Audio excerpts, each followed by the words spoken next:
discussion. Joining me now is Democratic Congressman Jim Himes of Connecticut. He's the top Democrat on the House Intelligence Committee. Congressman, thanks for being with us.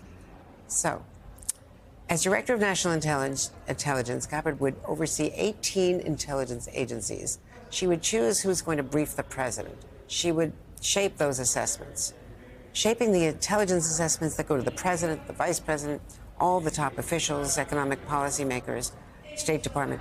What are your concerns about her getting this post, for which she has no experience?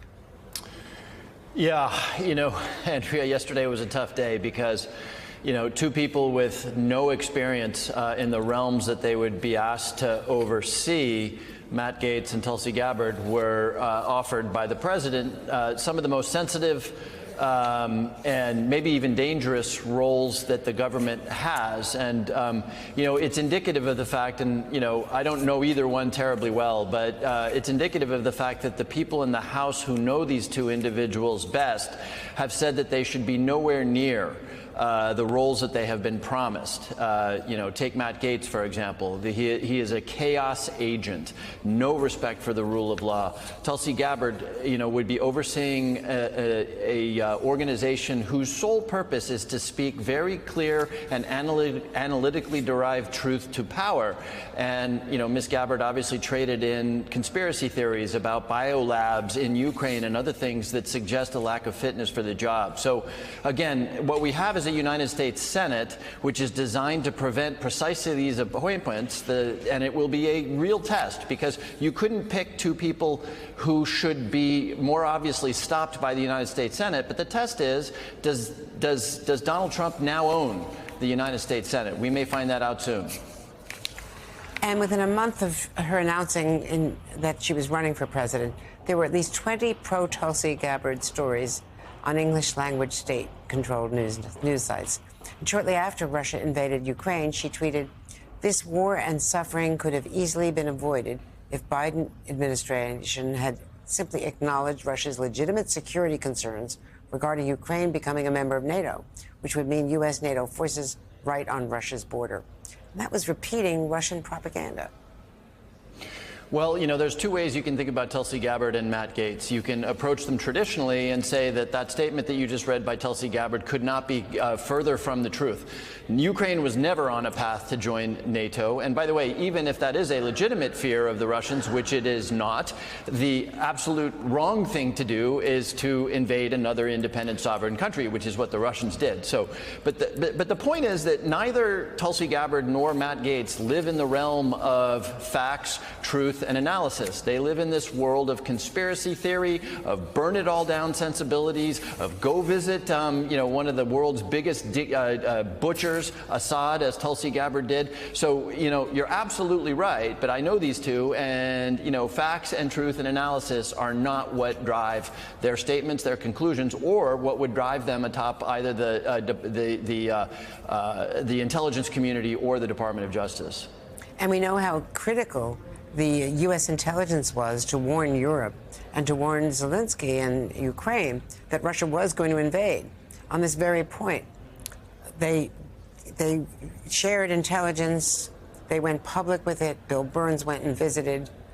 It was briefed at the Munich summit meeting, the security conference meeting, 2 days before the invasion, so that Zelensky at least had a heads up, because they were resisting accepting that information. Meanwhile, as we were just talking about, when she was in Congress in 2017, she took a secret trip to Syria, later said that Bashar al-Assad is, quote, not the enemy of the people, and that she was skeptical that Syria was behind a chemical weapons attack that killed dozens of Syrians. So just what does that make her? A national security risk, potentially? In charge of national security?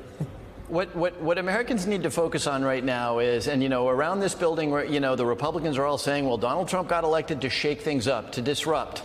What that does is it releases you from any obligation to be discerning, right? You know, he could shake things up by, you know, encouraging air traffic controllers who are federal employees to have a couple of cocktails before they go to work. Not a good idea, right? And what makes these two nominations so troublesome is that the DNI and the Attorney General very literally make life or death decisions about who will live and who will die.